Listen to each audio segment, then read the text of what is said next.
Hello, my dear students. Today I'm going to teach you 1.2 on saying please by G. Gardiner. In this video lecture, we will see the remaining portion of this lesson. So let's start to teach. Sympathy with him. While it is true that there is no law that compels us to say please, there is a social practice much older and much more sacred than any law which enjoys us to be civil. म्हणजे याच ठिकाणी काय म्हणतायत की त्याला त्याच्याबद्दल सहानुभूती कदाचित बऱ्याच लोकांना वाटत असेल, कोणाबद्दल लिफ्टमॅन बद्दल. परंतु आपल्याला विनंती करायला भाग पाडणारी कोणताही कायदा अस्तित्वात नाही हे खरे असले तरी आपल्याला सभ्यता पाळण्याची शिकवण देणारा कोणताही कायद्यातून अधिक जुना, अधिक पवित्र असा सामाजिक संकेत अस्तित्वात आहे. And the first requirement of civility is that we should acknowledge a service, please and thank you, or the small change with which we pay our way as social beings.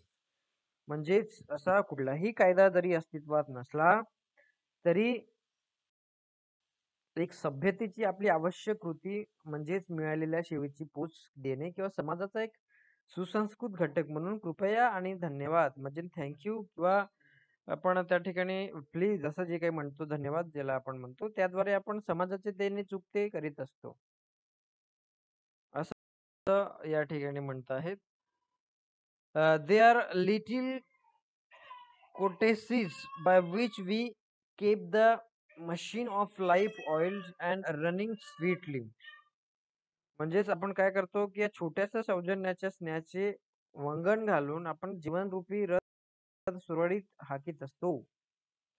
They put our intercourse upon the basis of the friendly cooperation and easy give and take, instead of on the basis of superiors dictating to interfere.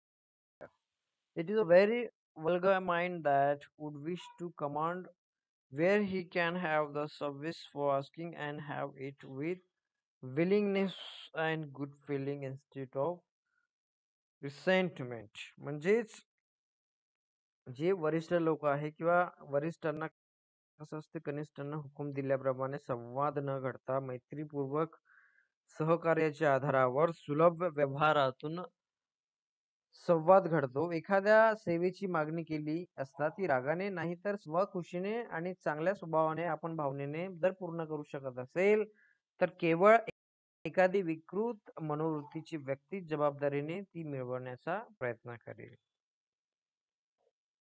या ठिकाणी काय म्हणतायत की I should like to feature in the connection of friend the polite conductor. म्हणजे माझ्या या संदर्भात माझ्या एका सौजन्यशील कंडक्टर मित्राविषयी सांगायला मला नक्की आवडेल असं ते म्हणतात.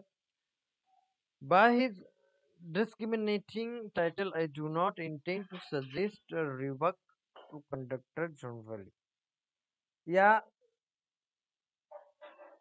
सापन्न भाव दर्शवणाऱ्या शीर्षकातून इतर कंडक्टर विषयी कोणतेही मत प्रदर्शन करण्याचा माझा हेतू अजिबात नाही या ठिकाणी म्हणतायत.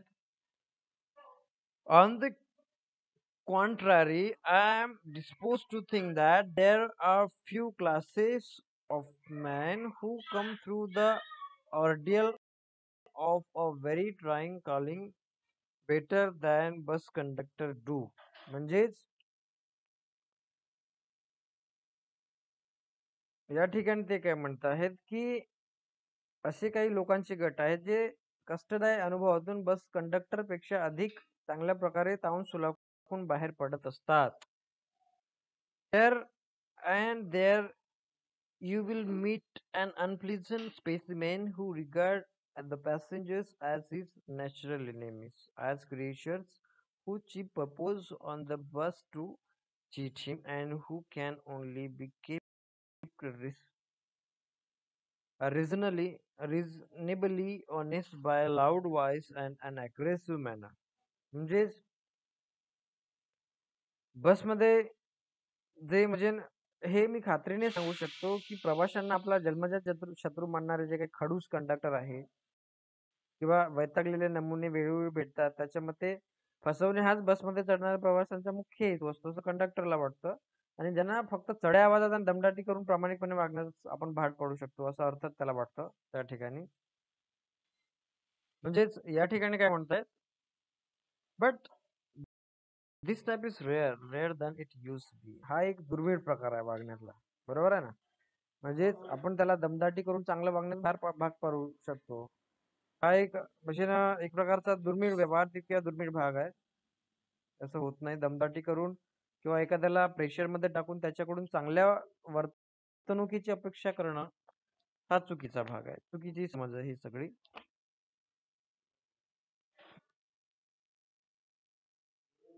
I fancy the public owes much to underground railway company, which also run the buses for instilling all the certain standard of civility in its servant and taking care that standard is observed.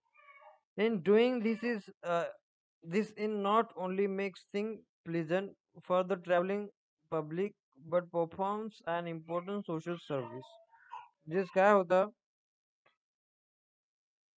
की buses चालवणाऱ्या underground railway कंपनीकडून किंवा त्यांच्या कर्मचाऱ्यांकडून विशिष्ट दर्जाची सभ्य आणि सौजन्याची वर्तणूक मिळावी असा सर्वसामान्य जनता आग्रह धरीत आहे. आणि तो दर्जा राखला जाईल याची काळजी घेतली पण जाते अशी मला कल्पना जे आहे करायला मला आवडेल. पण त्या ठिकाणी असे झाले तर प्रवाशांचा प्रवास सुखद तर होईलच, पण त्याचबरोबर एक मुलाची सामाजिक सेवाही घडेल असं या ठिकाणी म्हणत आहेत. It is not therefore with any feeling of unfriendliness to conductors as a class that I pay a tribute to a particular member of that class. I first become conscious of his existence one day when I jumped onto a bus and found that I had left home without any money in my pocket. या ठिकाणी काय म्हणतायत, म्हणून इतर conductor विषयी कोणताही अपकारक भावना न बाळगता मी त्या वर्गाच्या एका विशिष्ट सदस्याला सलाम करू इच्छितो. एके दिवशी बसमध्ये उडी मारून चढल्यावर खिशात पैसे न बाळगता आपण घराबाहेर पडलो आहोत हे लक्षात आले आणि त्या व्यक्तीच्या अस्तित्वाची मला सर्वप्रथम जाणीव झाली. म्हणजेच everyone has had the experience and knows the mixed feeling which is discovery aroused. You are annoyed because you look like a fool at the best and like a knave at the worst. त्या ठिकाणी काय हा शोध लागल्यावर मला असं वाटलं की संमिश्र भावना मनात येतात आणि याचा प्रत्येकाला अनुभव आलेला असेल, एक्सपिरियन्स आलेला असेल. एक म्हणजेच तुम्ही मूर्ख आहात किंवा त्याहूनही वाईट म्हणजे लबाड आहात असा समज होऊ शकतो. या विचाराने तुम्ही स्वतःवर वैतागता आणि त्यावेळी हो मला ही जुनी युक्ती पक्की ठाऊक आहे. Yes you would not be at all surprised if the conductor eyed you coldly as much as to say, Yes, I know that still would stick. मी सांगितलं आता असं मला वाटतं की आपल्याला नाही बाबा हे आपली तर जुनी आपली आयडिया असते, युक्ती असते. Not then of you get and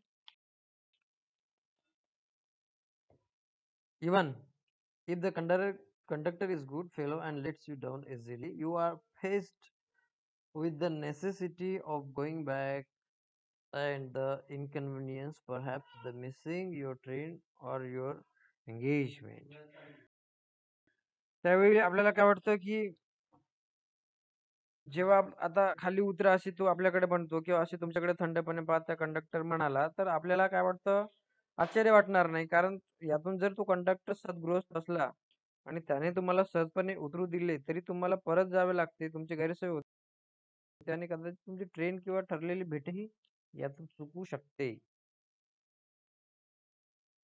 Having searched my pocket in vain for stray coppers and having found I was utterly penniless, I told the conductor with an honest as a face I could assume that I couldn't pay the fare and must go back for money. म्हणजे या ठिकाणी काय म्हणतात की त्यांनी जेव्हा खिशामध्ये पैसे शोधले त्यावेळेला त्यांना खिशामध्ये पैसे सापडले नाहीये. त्यांच्या लक्षात आलं की आपल्या खिशामध्ये काहीही पैसे नाहीये. त्याने एक प्रामाणिक चेहरा करून आपण भाडे देऊ शकत नाही, किराया देऊ शकत नाही, बसचा फेअर देऊ शकत नाही. आणि त्यासाठी मी आज पैसे आणले नाही आणि मला पैसे आणण्यासाठी परत जावे लागेल, असं त्यांनी त्या ठिकाणी त्या कंडक्टरला म्हटलं.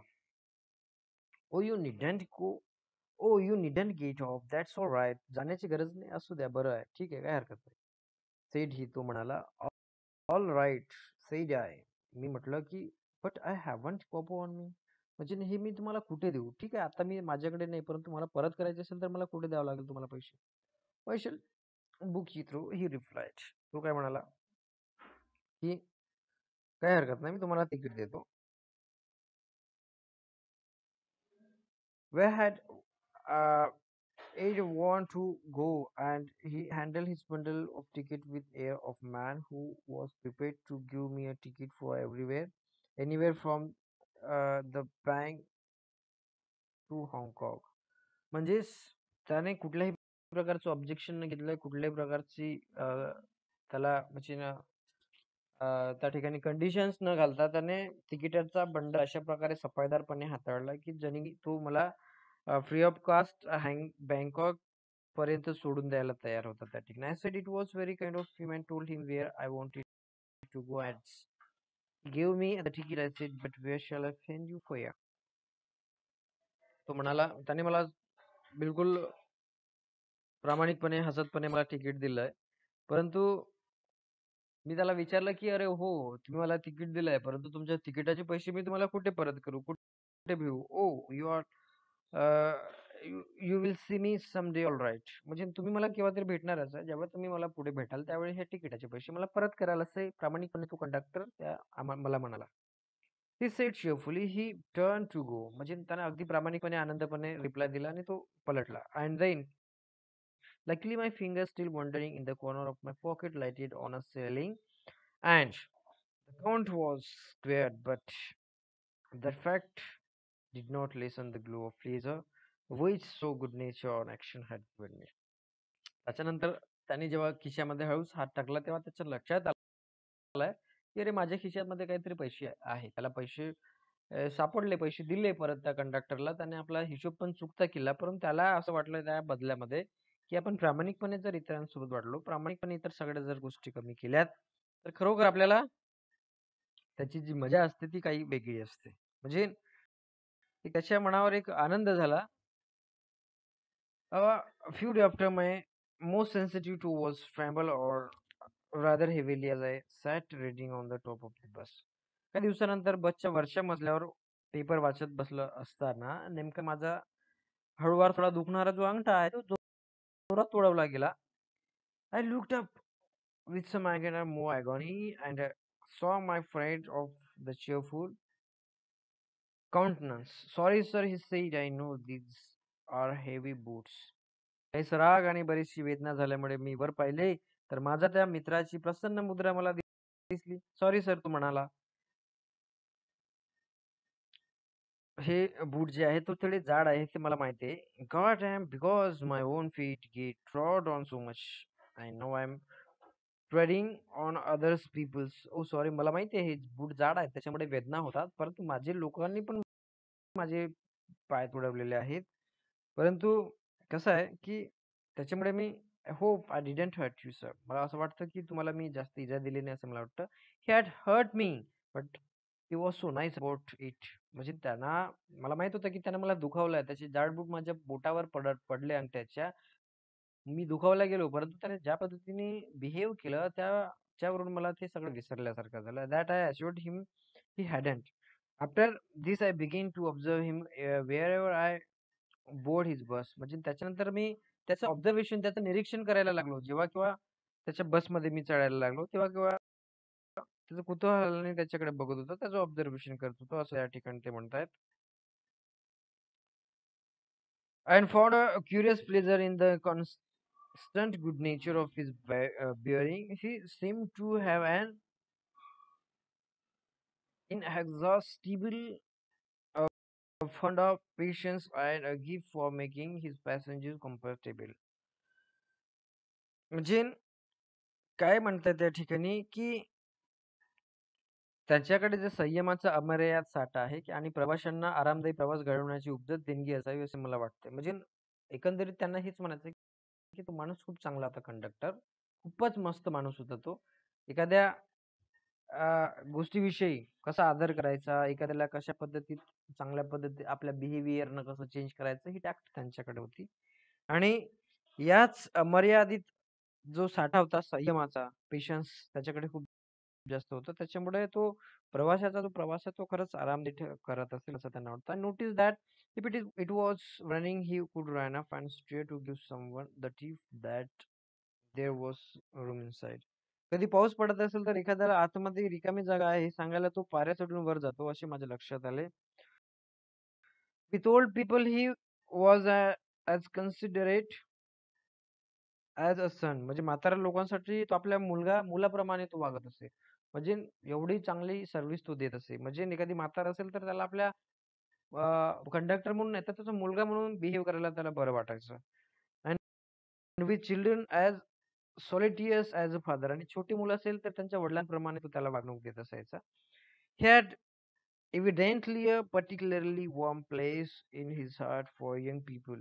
आणि तरुण लोकांसाठी त्याच्या मनात विशेष करून जिव्हाळा होता. And always indulged in some merry jest with them. आणि तो त्याच्याबरोबर नेहमी थट्टामस्करी करत असे. If he had a blind man on board, it was not enough to set him down safely on the pavement.